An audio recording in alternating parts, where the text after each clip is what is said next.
संत श्रेष्ठ तुकोबराय हे अलंकापूर निवासी भावंडांचा उल्लेख त्या ठिकाणी करतात. खरं म्हणजे संतांचं वर्णन करणारा अभंग आहे.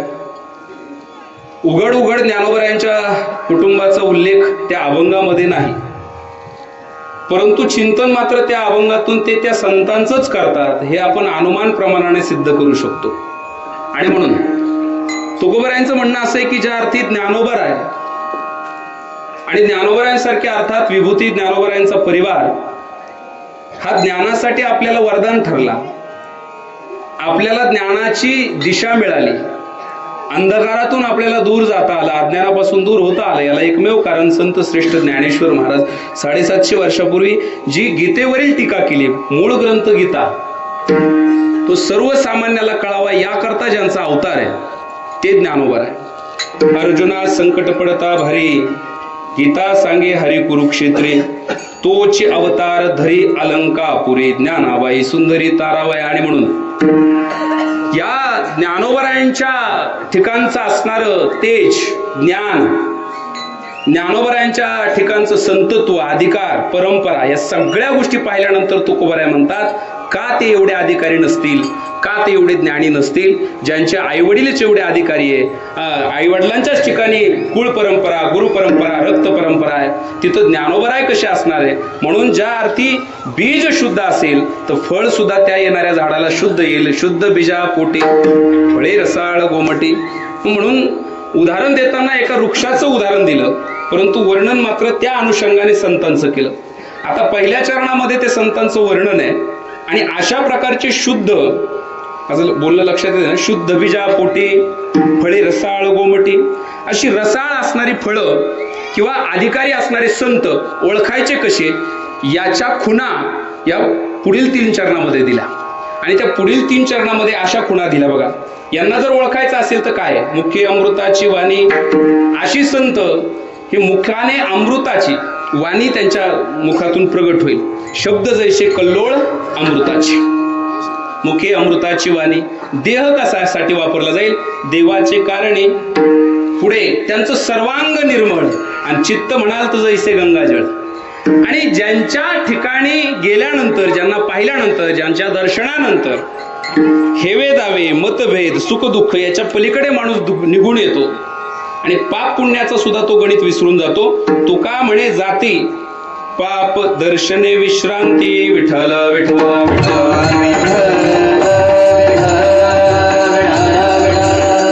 अशा प्रकारचा असणारा अभंगाचा हा सरळ अर्थ आहे बघा. पहिल्या चरणामध्ये संतांचं वर्णन, तिसऱ्या 3 चरणामध्ये ते संत कसे ओळखायचे याच्या खुणा, अशा प्रकारचा अभंग आहे. त्या अभंगाच्या आता विस्तारित चिंतनाला आपण या ठिकाणी प्रारंभ करणार आहोत. अभंगाच्या विस्तारित चिंतनाला प्रारंभ करण्यापूर्वी अल्पपरिचय देणं वक्त्याचं आद्य कर्तव्य म्हणून पवित्र तीर्थक्षेत्र संतांच्या पदस्पर्शाने पुण्यवत झालेली भूमी निमगाव घाणा या ठिकाणी श्री दुर्गादेवी काणीपनाथ महाराज आणि भगवान असणारे मारुतीराय आणि भगवान पंढरीश पांडुरंग परमात्मा यांच्या इच्छेने, त्याचबरोबर संत श्रेष्ठ सद्गुरू वैकुंठवासी गुरुनाम गुरुस्वामी विठ्ठल बाबा देशमुख यांच्या आशीर्वादाने, त्याचबरोबर या ठिकाणी श्री हरिभक्तीपरायण श्रीनिवास महाराज गुगे व त्याचबरोबर आदिनाथ महाराज कुलट असतील, जपे गुरुजी असतील, परिसरातील सर्व प्रवचनकार कीर्तनकार महाराज मंडळींच्या मार्गदर्शनाने, त्याचबरोबर या ठिकाणी आपण सर्वांच्या उपस्थितांच्या आणि ग्रामस्थांच्या सहकार्याने चालत असणारा अखंड हरिनाम सप्ताह. माझ्या मते सप्ताह तर अखंड त्याला नावच दिला जातोय, अखंड हरिनाम सप्ताह. आणि म्हणून हा बराच जुना असा सप्ताह आहे. त्यामध्ये मी मात्र जवळजवळ 5वी ते 6वी असणारी सेवा माझ्या वाट्याला या ग्रामस्थांनी आतापर्यंत सुपूर्त केली. आणि या ठिकाणी खरं म्हणजे एवढ्या काळ एकच कीर्तनकार सप्ताहामध्ये दिला जातो हे फार मोठं विशेष आहे. त्याचं कारण मी असं बोलेल की पांढऱ्या कपड्यावाला महाराज असो नाही तर पांढऱ्या कपड्यावाला पुढारी असो, पंचवार्षिक नंतर आता बदल होतो. तो पूर्वीच्या काळी होतं बुवा 25-25 वर्षी एकच आमदार, एकच सरपंच, असं राहिलं नाही. तरी सुद्धा तुम्ही एवढ्या काळ कृपा केली, तशी 5 झाली हे मोजलं होतं, मी वाटत नव्हतं. पण परत दुसरी पंचवार्षिक लावून दिल्याबद्दल धन्यवाद. विठ्ठल विठ्ठल विठ्ठल. समस्त ग्रामस्थ निमगाव घाणा यांच्याकडून माझ्याकडे सेवा सुपूर्त करत असताना आदरणीय श्री संजयजी जपे पाटील असतील, त्याचबरोबर आमचे शिवाजी पंडितराव असतील, या मंडळींनी मला संपर्क केला. त्याचबरोबर या निमित्तानं आपण सर्वजण या ठिकाणी या कार्यक्रमाच्या निमित्ताने उपस्थित असताना साथसंगत करण्यासाठी जी मंडळी आहेत ती आदरणीय महाराजांची सगळे विद्यार्थी आहेत. श्रीहरिभक्तीपरायण वैकुंठवासी गुरुनाम गुरुस्वामी विठ्ठल बाबा यांचे उत्तराधिकारी श्रीनिवास महाराज घोगे यांचे सर्व शिष्य, असाच उल्लेख मी या निमित्ताने करेल, सर्वचे सर्व. आणि म्हणून त्यांनाही खूप खूप धन्यवाद. वादक असतील, गायक असतील, सर्वांना धन्यवाद.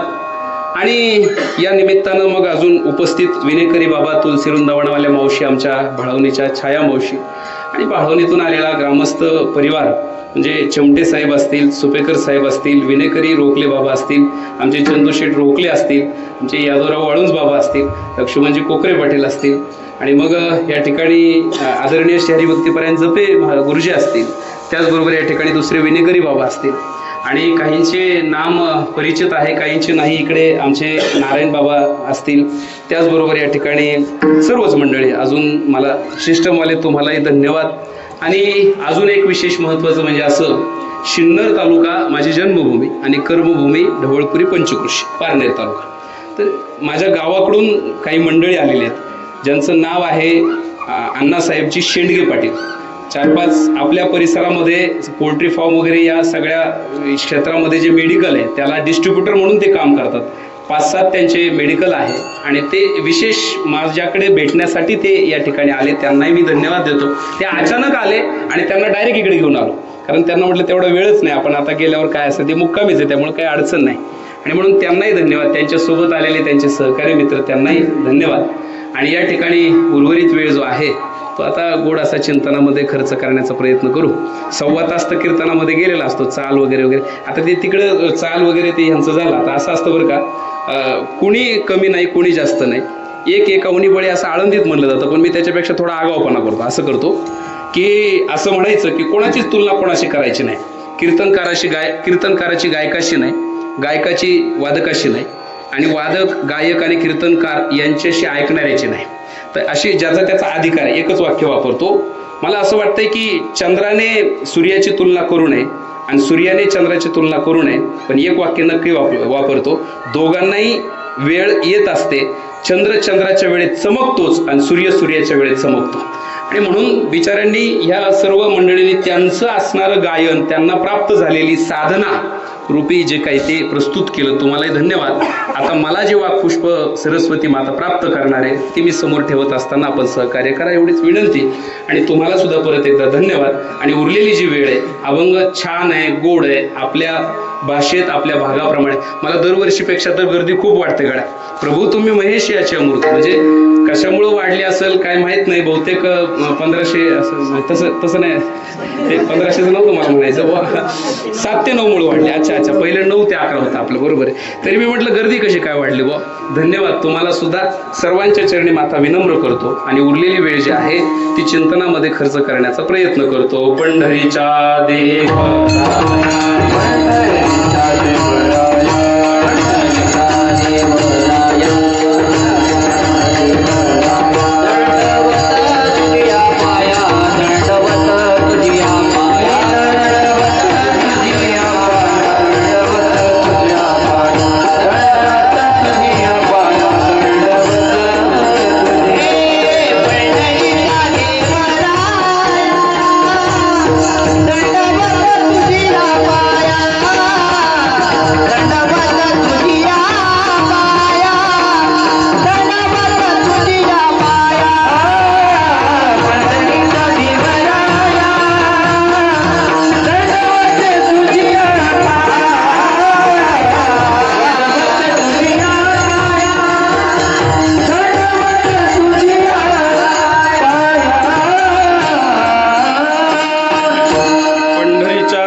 दंडवत तुझे पाया. म्हणजे अजून एक उल्लेख तर राहूनच गेला. सध्याकाळची जी पंगत आहे बघा, ते महत्व हे झाल्यावर तेच आहे ना. तर ते माने वस्ती, लाळगे वस्ती, रुपनर, अजूनही बरीच नावं आहेत बघा. त्यांनाही खूप खूप धन्यवाद. तेही महत्वाचंच आहे. आणि म्हणून सगळ्यांना आता धन्यवाद झालेत. मला वाटतं आपण चिंतन करणार आहे. आणि हा 7 ते 9चा वेळ आहे. वातावरण प्रसन्न आहे, आळस नाही, काही नाही. भाळवणीकर मंडळींना सुद्धा या निमित्ताने येता आलं. वेळ हा असल्यामुळे शक्य झालं त्यांना सुद्धा. आणि याच्यातली काही मंडळी माझ्यावर विशेष प्रेम करणारी आहे, त्यांनी हजेरी लावली की आनंद वाटतो. बघ चला आपलं काहीतरी कुठेतरी काम दिसू लागतं त्या निमित्तानं. आणि आपणही चाकोरीवर राहतो की लोक लक्ष ठेवू नये. म्हणजे कधी कधी तर त्यांच्याकडून अशी अपेक्षा करतो, तुम्ही ऐकायला या नाही तर नका येऊ, पण कमीत कमी मला सांगायला मात्र नक्की येत जा, कारण पहिल्यापासून बोटाला धरून चालू इथपर्यंत. अभंग जो आहे जगद्गुरु तुकोबरायांचा आहे. जगद्गुरु तुकोबरायांनी ज्ञानोबरायांचं वर्णन केलेलं आहे. आणि ज्ञानोबरायांचं वर्णन करताना संतांचा अधिकार प्रस्थापित करण्यासाठी त्यांच्या आईवडिलांचं गुणगौरव अगोदर केलेला आहे. समाजामध्ये एखादी व्यक्ती जेव्हा नावारूपाला येते त्यावेळेला त्याच्या नावापाठीमागे त्याच्या कुळाचा तपास काढण्याची पद्धत अजूनही मोडलेली नाही. हा कुणाचा आहे? 1 नंबर मिळवला किंवा बक्षीस मिळवलं किंवा एखादा मान सन्मान मिळवला किंवा कुस्ती गाजवली, कोणतं गाव, त्या गावात कुणाच्या आखाड्यातला आहे, कुणाच्या घरातला आहे, कुणाच्या परंपरेतला आहे, हे मात्र विचारलं जातं. आणि म्हणून या अभंगामध्ये सुद्धा जगद्गुरु तुकोबरायांसमोर कोण आहेत तर ज्ञानोबराय 4 भावंड आहेत. आणि या 4ही भावंडाचं वर्णन करत असताना नकळत स्वरूपात जे उदाहरणं दिली ती काही माणसाची दिली नाही. कशी उदाहरणं दिली? शुद्ध बीजा पोटे, कसे फळे रसाळ, काय शब्द वापरला? बीज. एका वृक्षाचं उदाहरण दिलं. बहिणाबाईला सुद्धा माणूस नाही सापडला. तिने सुद्धा तिची इवलीशी चोच, त्याची ओट त्याची बोट, तुले दिले रे देवाने 2 हात 10 बोट. त्यांना पण माणूस नाही सापडला. बहिणाबाईंनी माणूस नाही घेतला उदाहरणाला, बरं का. नाथ महाराजांनी सुद्धा माणूस नाही घेतला. पक्षी अंगणी उतरती, बरं का, त्यांनी सुद्धा माणूस नाही घेतला उदाहरणाला. चांगलं उदाहरण द्यायला माणूस नाही घेतला बाबा. हो, ऐका ना तुम्ही माझं. अरे त्या बहिणाबाईंनी सुद्धा माणूस नाही घेतला, तिने पण पाखरूच घेतलं, बरं का. नाथ महाराजांनी सुद्धा पाखरूच घेतलं. त्याच्या पुढचं ऐका. मला असं वाटतंय की आता महाराजांनी सुद्धा झाड घेतलं, झाड, माणूस नाही घेतला. मला प्रश्न पडतो कधी कधी, मग माणसं नेमकं फक्त पंचवार्षिक म्हणजे असं म्हणजे पडतो बघ कधी कधी प्रश्न, फक्त इलेक्शनलाच वापर म्हणजे उदाहरण द्यायला असतात का काय बघा बा, एवढं लीड एवढी काम, असं नाही. माफी मागून बोलतो. संतांनी सुद्धा विचार करताना ज्यांच्या अंतकरणामध्ये स्वधर्म आहे, जे स्वधर्माच्या ठिकाणी एकनिष्ठ आहे, अशांची उदाहरणं देऊन मोठं पण संतांना देण्याचा प्रयत्न केला. याचा अर्थ हे आपल्यासाठी लाजिरवाणी गोष्ट आहे. विढाला विढाला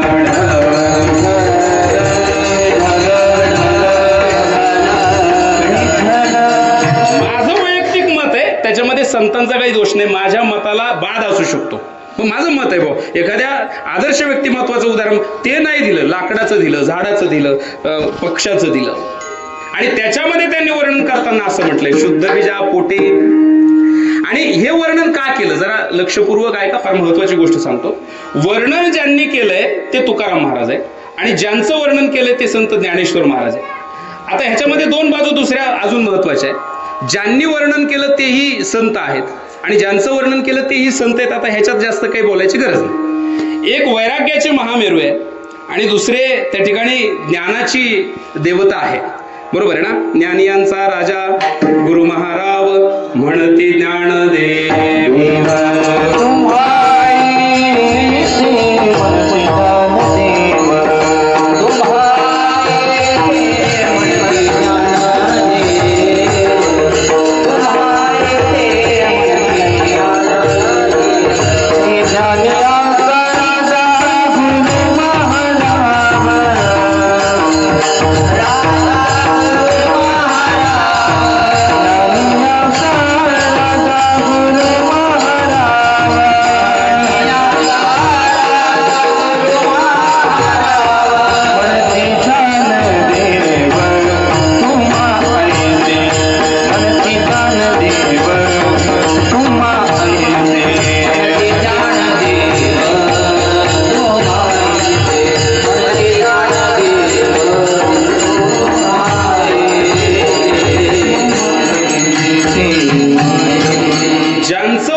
राजे बघा, ज्यांनी वर्णन केलं ते वैराग्याचे महामेरू आहे. दोघांचा अधिकार फार मोठा आहे. यांनी 9033 ओव्या ज्ञानेश्वरी लिहिली, अमृतानुभव लिहिला, चांगदेव 65 लिहिली, हरिपाठ लिहिला आणि त्यांनी सुद्धा 5,01,12,000 अभंग लिहिले असंही काही ठिकाणी वर्णन आहे. त्याच्यापैकी हा जो मध्ये वाद झाला, त्या वादामध्ये काही लुप्त झाले, काही बुडाले, काही तरगुण आले, ज्याचा त्याचा जो भाव असेल.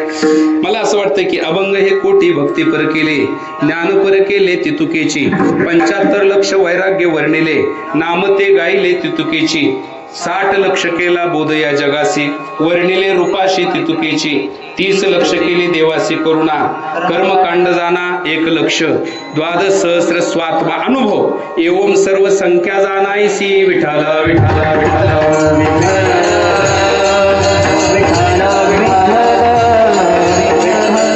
इकडे ज्ञानोबरांनी एवढी ज्ञानेश्वरी लिहिली 9,000 आणि तुकोबरांनी किती?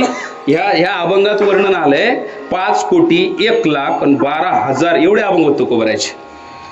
अभंग हे कोटी भक्ती पर केले, ज्ञान पर केले तितुकेची 2 कोटी, 75 लक्ष वैराग्य वर्णिले, नामते गायले तितुकेची, 75 1.5 कोटी, पहिले 2 कोटी 3.5 कोटी, 60 लक्ष बोध केला या जगासी, वर्णिले रूपाशी तितुकेची, म्हणजे 1,20,00,000 आणि पहिले 3.5 कोटी, 4,70,00,000, 30 लक्ष केले देवाशी करुणा 5 कोटी, कर्मकांड जाणा 1 लक्ष, कर्मावर 1,00,000, 5 कोटी 1,00,000 आणि 12 सहस्र स्वात्मानुभव, स्वतःच्या अनुभवाचे 12,000 एवढे अभंग तुकोबरांनी लिहिले. विठ्ठल विठ्ठल विठ्ठल.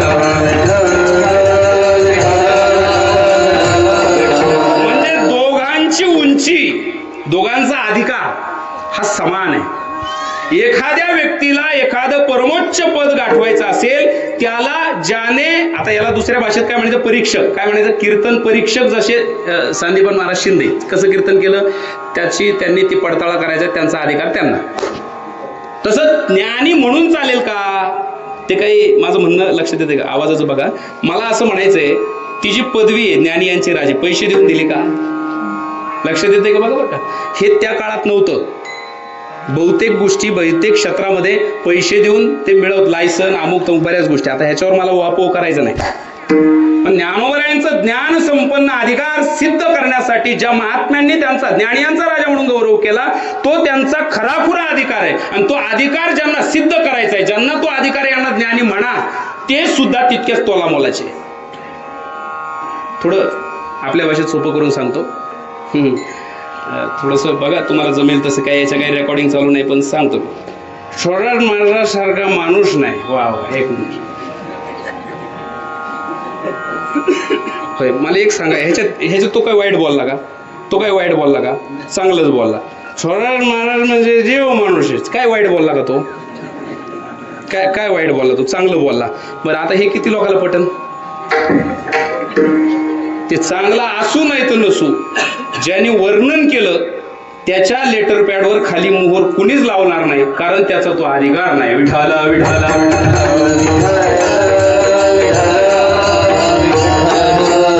लई वेळ मला त्याच्यावर घालवायचाच नाही. पखवाद्यावाल्याचं कौतुक दुसऱ्या पखवाज मध्ये ज्याचा विचार झाला त्यानेच करावं. काय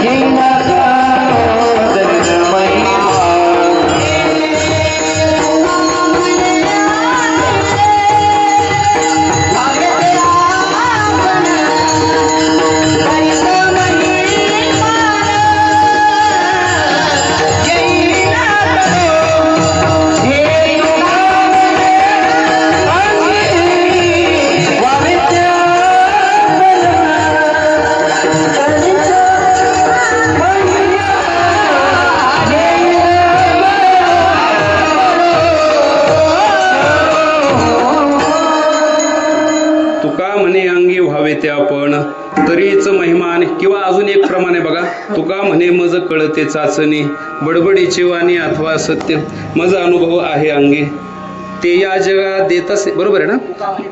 तुका म्हणे चाखुनी सांगे, मज अनुभव आहे की नाही? ते अनुभव आहे.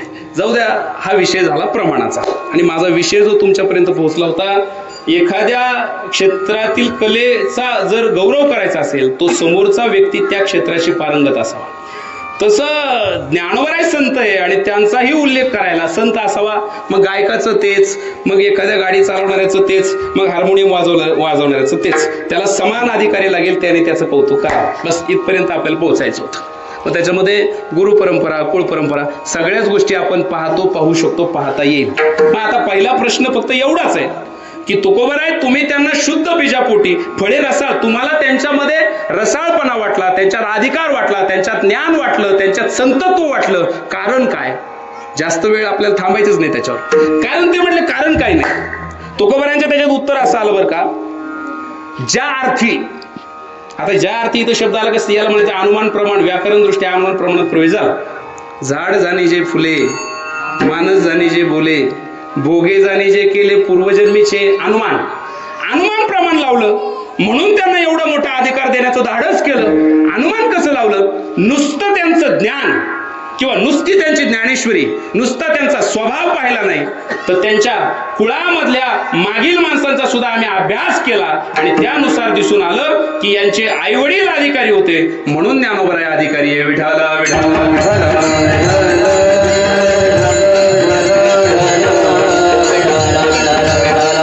थोडक्यात सांगतो तुम्हाला, छत्रपती शिवाजी महाराज की जय म्हटलं, कोणाचं नाव समोर येतं?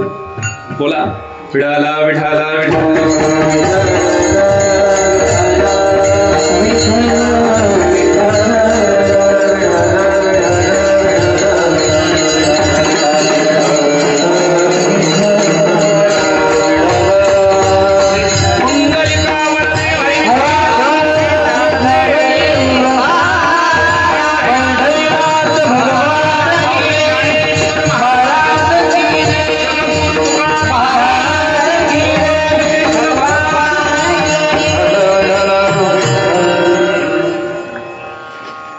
भाऊंचं सुद्धा काम असंच होतं, ते कार्यक्रम कुठंतरी हजेरी, लुना गाडी वगैरे, तसं परंपरा बाबू शेट्टी पुढे चालू ठेवली बघा. ते सुद्धा कीर्तनात हजर राहतायत, मोठा कार्यक्रम केला. तुम्ही सुद्धा बरीच मंडळी त्या कथेला होते, आता बाळवणीकर तर होतेच, त्यांची हजेरी. चला, तोच अभंग आहे आता, शुद्ध बीजापोटी, असं इथंच बोलायचं. हे जे आईवडिलांच्या रक्तात असतंय तोच DNA पुढे येतो. आता याच्यावर मी मागे या परिसरामध्ये बोलून गेलेलो आहे. 7 पिढ्यांचा संबंध असतो रक्तासोबत. जे मूल आपल्या घरामध्ये जन्माला येतं, मला मुलगा झाला, मी नेहमी सांगतो बघा, तर माझ्या मुलामध्ये रजवीर्य अंश, पती आणि पत्नीचे DNA ज्याला म्हणतो आपण, ते समप्रमाणात असतात. त्याला डॉक्टरी भाषेमध्ये जीन म्हणतात आणि आपण गुणसूत्र म्हणतो आयुर्वेदामध्ये. तर माझ्या मुलामध्ये माझे 28 अंश असतात. माझ्या वडिलांचे त्याच्यापर्यंत जाईपर्यंत ते मायनस होतात, ते असतात 21 अंश. आजोबाचे असतात 15 अंश, पंजोबाचे असतात 10 अंश, खापर पंजोबाचे असतात 6 अंश, 6व्या पिढीतले असतात 3 अंश आणि 7व्या पिढीतला असतो 1 अंश. 1, 3, 6, 10, 15, 21 आणि 28 टोटल मिळून 84. 84 गुणसूत्र आईचे आणि 84 गुणसूत्र बापाच्या कुळाचे, दोन्हीच्या मिळून जो जन्माला येतो तो पुत्र. विठाला विठाला. मग या दोन्हींची जशी जशी वागणूक आहे तसं तसं पोरग दिसणार. आता हे मी मागे बोलून गेलेलं आहे. मग यांच्या रक्तामध्ये जर वारी असेल, पोरग वारी करणार, आहे का नाही? बरोबर आहे का नाही? लक्षात आलं? ते तुम्ही कॉन्ट्रॅक्टर आहे असं काहीतरी ऐकून आहे, मलाही माहित नाही, तुम्ही काय शपथ नाही माहिती, पण ते तुम्ही पायी चालले वारीमध्ये. का चालले? भाऊंमुळे चालले. उघड उघड, बाकी काहीच नाही. भाऊ सांगून गेले, शब्द उचलला, चालवलं पुढे, ठीक आहे. त्यांचं म्हणून नाही सांगत, रक्तात वारी आहे. म्हणजे अजून एक बोलू, माझे वडील अजून वर्ष श्राद्ध झालं नाही, वडील वारले, त्यांचे वडील वारलेत, वर्ष श्राद्ध झालं. आणि माझं मत आहे आध्यात्मिक दृष्ट्या, वडील मरत नसतात. शरीर रूपाने जरी वडील निघून गेले तरी माझ्यामध्ये जे रक्त आहे ते माझ्याच बापाचं आहे. म्हणून मुलाच्या रूपाने बाप कायम जिवंत असतो. आपण आपली परंपरा टिकवली पाहिजे. नेहमी सांगतो, आपली परंपरा आपण टिकवली की समजावं, अरे हा करतो नवल नाही, यांची पद्धत आजोबा पंजोबापासून आहे. जसं रामायणामध्ये रघुकुल रीत सदा चली आई, प्राण जाई पर वचन न जाई, ही कुळाची रीत आहे. आणि कुळ हे आपल्या DNA नुसार जिवंत असतं. म्हणून आपल्यामध्ये जे संस्कार आहे ते मुलांमध्ये दिसून येतात. मग तुकोबराय म्हणतात, मी सुद्धा या ज्ञानोबरायांकडे नाही पाहिलं, आधी त्यांचे वडील विठ्ठलपंत हे काशीला 12 वर्ष त्या ठिकाणी, आता तुम्ही चरित्र ऐकलं असेल विठ्ठल बाबांच्या मुखातून, श्रीनिवास महाराजांच्या मुखातून ऐकलं असेल, त्यांनी सुद्धा काशी हे त्या काळचं सगळ्यात मोठं ज्ञानाचं उच्च शिखर, आणि त्या काशीला जाऊन ज्यांनी ज्ञान संपन्न केलं, ज्यांच्या ठिकाणी वैराग्य होतं, निमित्ताला म्हणून आले भागात ते करीतो म्हणून लग्न केलं, शेवटी मात्र वैराग्याचं स्थान जिवंत राहिलं आणि ते काशीला निघून गेले. तिथून ज्ञान ग्रहण केल्यामुळं जे स्वतःच काशीचे विद्वान पंडित होते, ह्या मधल्या वादाने फक्त मागं खेचलं तो भाग सोडून द्या, पण ज्ञानोबरायांच्या अगोदर त्यांचे विठ्ठलपंत हे वडील काशीचे विद्वान पंडित म्हणून ज्ञानोबराय विद्वान झाले. आता याचं एकच उदाहरण देतो, शुद्ध बीजापोटीचं उदाहरण देतो बस, बाकी काय नाही. याचा सरळ अर्थ आहे, मी जर खूप अभ्यास केला ज्ञानेश्वरीचा तर माझ्या मुलाला फार जास्त अभ्यास करायची गरज नाही. मी करूच नका असा शब्द नाही वापरला. एक पारायण केलं की तिथून पुढे त्याच्या ओव्या आपाप जिभेवर येणार, कारण रक्त ते, आणि त्या रक्तातून तो परमार्थ पुढे गेलेला आहे. उदाहरण देतो आणि सोडून टाकतो विषय इथं लगेच. डॉक्टरकडे एक जण गेला, काय महाराज, हे महाराज लोकांनी काय चालवलंय, सगळ्याच ठिकाणी त्यांचंच खरं करतो. आम्ही म्हणलं एवढ्या इलेक्शनला थांबा, आपलं हे ऐकत नाही हो, त्यांचंच खरं करतात ही महाराज लोक, हेच करा तेच करा. ज्ञानेश्वर महाराजांचं वय म्हणे 16 वर्ष, 9033 ओव्या, त्याच्यावर ज्याचं MA झालं, BA झालं, BEd झालं, DEd झालं, ही मंडळी त्या ज्ञानेश्वरीवर PhD करतात. एवढ्या बालवयामध्ये एवढं ज्ञान यांच्याकडे कुठून येईल? थोतांड आहे सगळं. असतात कधी कधी काय असतं माहिती का, या सृष्टीमध्ये सगळ्यांचा जन्म असतो, आणि ते गेलं दवाखान्यात. हे जे बोंबलत होतं, म्हणजे ज्ञानोबरायांनी एवढ्या कमी वयात कशी ज्ञानेश्वरी लिहिली, ते दवाखान्यात गेलं आणि मी तिथं गेलो. मी आजारी नव्हतो, डॉक्टरकडे गेलो होतो SDA विचारायला. त्याचं चाललं वास तसं झालं. म्हणजे डॉक्टर आपलं उरका, आता टाइम झाला. त्यांनी ते मी आल्यावर तेच भांडवल लावलं, काय महाराजांचं असं तसं, काही समोर विरोध करतात, त्याला काही पर्याय नसतो. त्याचं सगळं बोलून झालं, ज्ञानोबा एवढे कमी व्हायचे, काय खरं काय खोटं, झालं ठीक आहे, पटत नाही म्हणले आपल्याला, ठीक आहे. तो म्हणला डॉक्टर तेवढ्या TBच्या गोळ्या. TB कोणला? मलाच आहे म्हणले.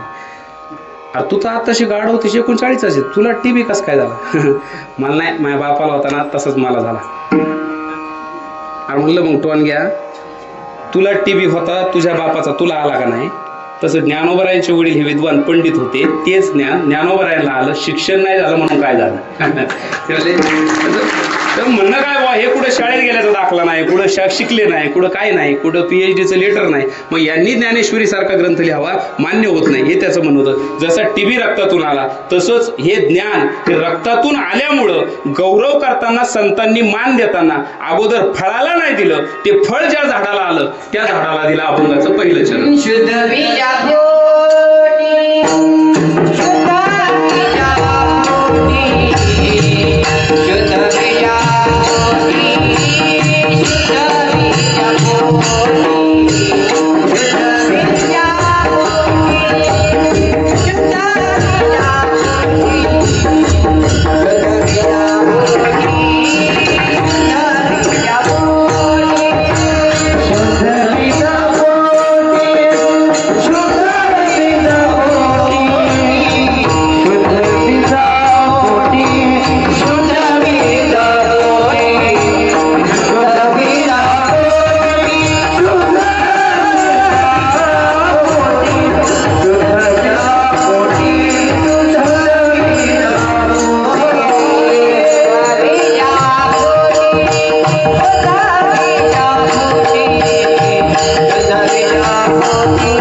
शुद्ध बीजा पोटे फळे रसाळ गोमटे. तसं ते काय भागात म्हणण्यापेक्षा बरेच आता ती पद्धत आहे बरं का. गायक वादक मंडळींचा जो श्रम आहे तो कीर्तनकारापेक्षा जास्त असतो.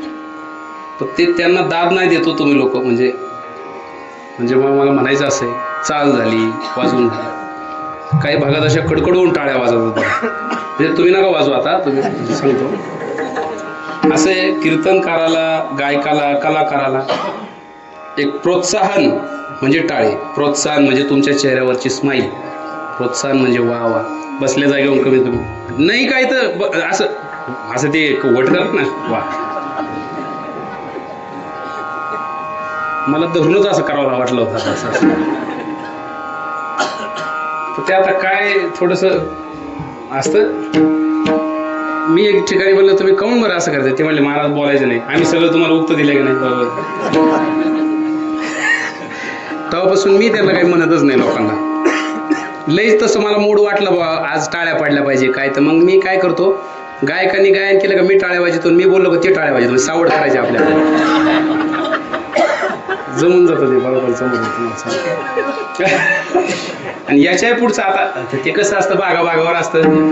आता मी जरी ज्ञानेश्वरी वाचत असलो तरी माती चंद्रकांत भाऊजीचे ना, कधी कधी मग लय मातीचा परिणाम. एवढे करून मग मला जर टाळ्या याच्या वेगळ्या पद्धतीने वाजवायच्या असल्या का, बाबू शेठ मी काय करतो माहिती का, आमच्याच गावातले 2-4 जण नेतो तंबाखू खाणारे कीर्तनात, ते असे मध्येच बसतो अंतरा.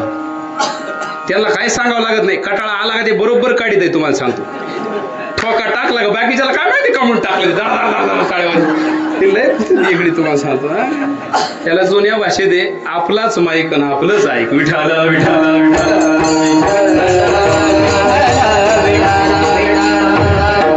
असो, संगतीचा परिणाम आहे. आलो तेव्हापासून जेव्हा जेव्हा पूर्वेला निघायचो तेव्हा निमगाव, घाणा, खारे, कर्जुने, निंबळ, किसळ आणि मग ते विठ्ठल बाबांचं नाव कानावर यायचं. ही सुरुवात माझी. जखणगावच्या मंदिरामध्ये नाथांच्या पहिली गुरुपौर्णिमा मी जेव्हा साजरी झाली तेव्हा निवास महाराजांसोबत होतो. मग ते सगळा परिचय झाला. असं आहे, असं बाबांनी असं असं कार्य केलेलं आहे. ते ऐकून ऐकून थोडा परिणाम झाला. आता हा जो मुलगा आहे नवीन, हा आपल्या गुरुकुलवर 2-3 वर्षापासून आहे. आणि अजून पुढचं एक बोलायचं, एक गौरव असला पाहिजे बुवा. मी कधी काही लपवलं नाही. आज तर खूपच उंची गाठली, काय अडचण नाही, नाव झालं, सगळं झालं. पण ह्या मंडळींनी जसं मगाशी म्हणलं, ज्याला त्यालाच कळेल. ह्याच्यातल्या काही 4-2 जणांना माहिती आहे. मला स्वतःचं गायन नाही, मला स्वतःचं वादन नाही, ताल वगैरे हे तर कुठंतरी आता सापडायला लागला बरं का. पण एक गोष्ट मला समाधानकारक वाटते का, पूर्वेला आलेल्या महात्म्यांचं नाव कानावर ऐकून ऐकून त्या मिळालेल्या पैशातून गुरुकुल उभं करून पुढच्या काळात माझ्या आजूबाजूला गाणारे वाजवणारे उभे राहतील, एवढं काम मी नक्की केलं. मला नाही होत, मला काय, मी म्हणून मगाशी म्हटलं, जो तो ज्याच्या त्याच्या वेळेत चमकतो. आणि आता जो परिसर थोडासा लाईक करतो, त्यावेळेला तो परिसर, तो वय जे होतं माझं तेही लाईक करण्याचं नव्हतं. आनंद आहे की पुढच्या काळामध्ये एवढं सगळं कार्य आपण करतोय, त्याला माऊली प्रेरणा देतात, याचा एक वेगळा आनंद वाटतो. माझा मुद्दा सोडून द्या. या सगळ्या गोष्टी रक्तातून आहे. आपले आईवडील जसे असतील तशी मुलांची लक्षणं दिसतात. जसं बाळकडू पाजलं असेल तशी मुलं घडतात. शुद्ध बीजा पोटी हे पहिलं प्रमाण झालं.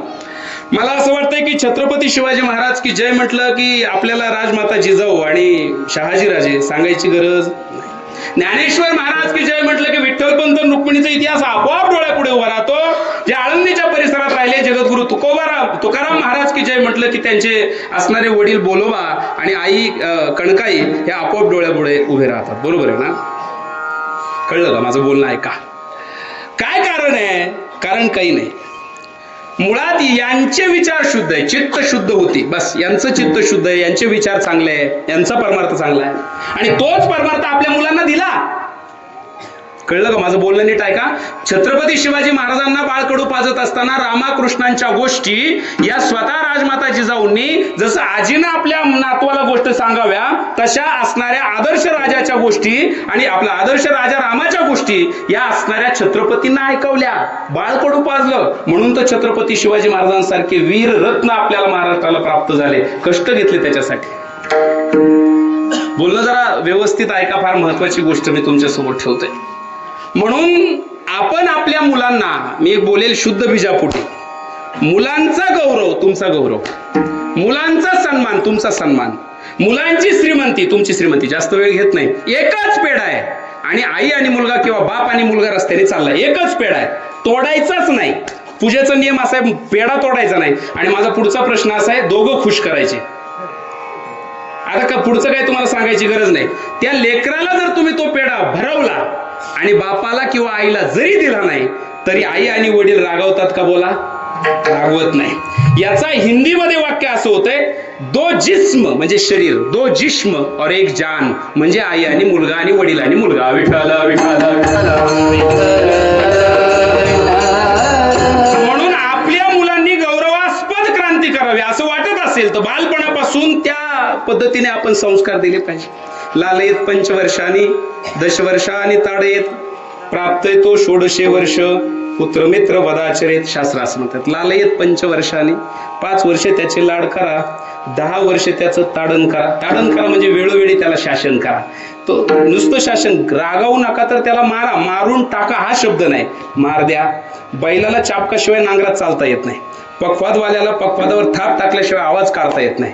आणि ऊसाचा रस प्यायला ऊस पिळल्याशिवाय रस बाहेर टाकीत नाही. तसं लहान लेकराचे संस्कार आणि गुण डेव्हलप करायचे असतील तर त्याला मारल्याशिवाय पर्याय पण योग्य वयात.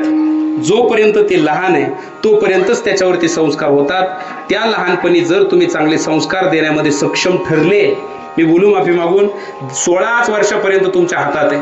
16वं वर्ष जर त्यांनी ओलांडलं तर तिथून पुढं 16 वर्षाच्या आत तो ज्या ज्या संगतीत आणि ज्या ज्या पद्धतीने वाढला तसाच तो आयुष्यभर जगतो. विठ्ठल विठ्ठल विठ्ठल.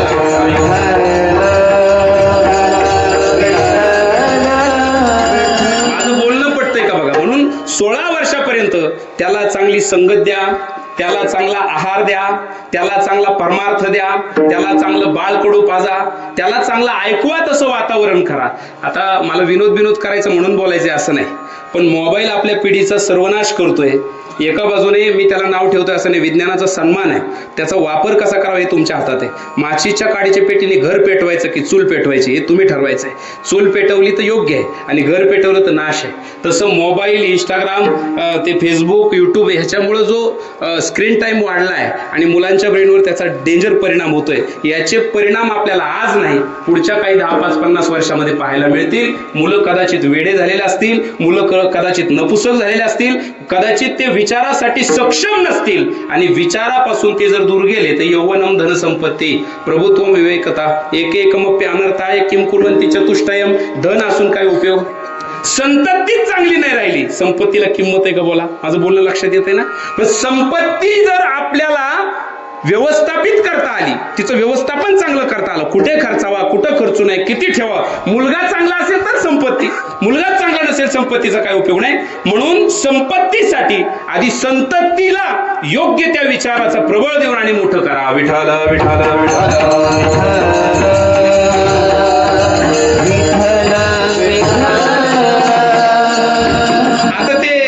आता ते बोलू नाही, पण त्या एका आईने तर हा देह नाशिवंत मलमूत्राचा बांधा वरी चर्म घातले रे कुर्मी कीटकाचा सांधा रव रव दुर्गंधी रे असा झोका दिला.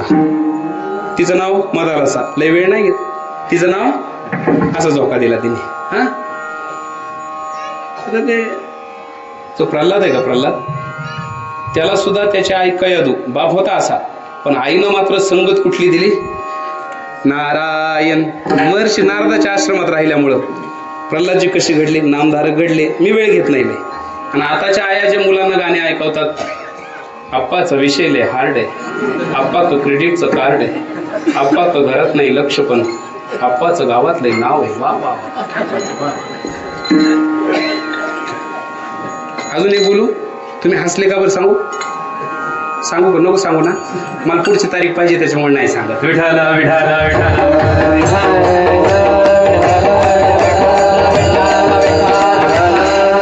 मी का बोलतोय विषय सोडा. तुम्ही हसले या करता. अरे हा हे गाणं कधीतरी घरात ऐकलंय, लावलं तुमच्या